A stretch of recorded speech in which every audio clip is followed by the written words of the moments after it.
ये आवाज़ है उन हजार मोरों की, उन पक्षियों की, उन बेजुबानों की जिनका घर उजाड़ा जा रहा है।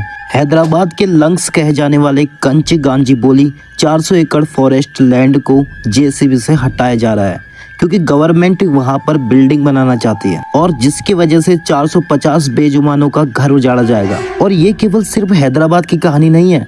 देश में 30,000 वर्ग किलोमीटर यानी 10 दिल्ली जितना एरिया फॉरेस्ट खतरे में है। ऊपर से देश में क्लाइमेट चेंज, डिजास्टर और एडजस्ट क्राइसिस है। क्या अपने स्वार्थ के लिए इनका घर उजाड़ना सही है? इनका ही क्यों? ये पेड़ नहीं रहे तो हम कौन सा चैन से जीने वाले हैं? इस पर तब कहाँ होता है जब लोगों पर अत्याचार हो रहे होते हैं, जब विभिन्न प्रकार की आपदाएं आती हैं, जब लोग भूख से मर रहे होते हैं। यह प्रश्न ठीक भी है। अगर ईश्वर है तो वह हमारी सहायता क्यों नहीं करता? इसका सिंपल सा उत्तर मैं आपको बताता हूँ।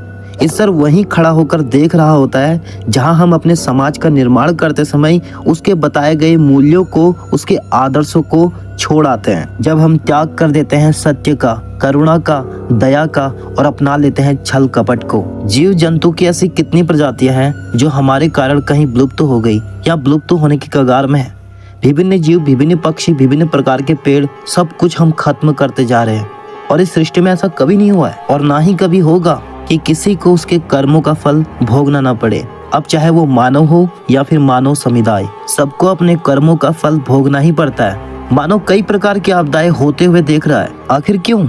उससे पहले बहुत सारे जीव जंतुओं ने अपने जंगल को उजड़ते हुए देखा है। क्लाइमेट चेंज के दौर में यह जंगल कितने महत्वपूर्ण है इसका अंदाजा लगाना मुश्किल नहीं है, लेकिन फिर भी हम अपने स्वार्थ के लिए इनका घर उजाड़ रहे हैं, जो कि बिल्कुल सही नहीं है। क्योंकि ये पेड़, ये जंगल हमारे जीवन के लिए भी जरूरी है। हमें यह समझने की जरूरत है कि हमारी प्रकृति के साथ हमारा संबंध कितना गहरा है।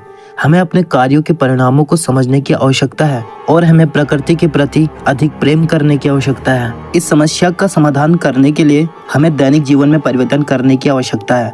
हमें ऊर्जा की बचत करनी, पानी की बचत करनी है, वृक्षारोपण करना है और जैविक खाद्य पदार्थों का सेवन करना है। हमें जानवरों और पेड़ों के प्रति प्रेम की आवश्यकता है और हमें उनकी रक्षा करनी चाहिए। अब थोड़ा ये भी जान लेते हैं कलयुग क्या है और इसकी आयु कितनी है। दरअसल दोस्तों, कलयुग की आयु 4,32,000 वर्ष है। अभी की माने तो कलयुग सिर्फ एक बच्चा है। और इसे ध्यान से सुनना, कलयुग में 8 वर्ष की कन्या दादी बन जाएगी। पहले आयु होती थी 100 साल, अब बची है 70 साल। कुम्हार के वृक्ष की लंबाई बढ़ेगी, मनुष्य की लंबाई घटेगी और इस वृक्ष के नीचे सब बैठकर छाया लेंगे। आगे ऐसा कलयुग आने वाला है, मनुष्य की मांस की मंडी लगेगी। इतना भयंकर कलयुग आएगा, लोग इंसानों का मांस तक खाने में जरा भी संकोच नहीं करेंगे। इंसान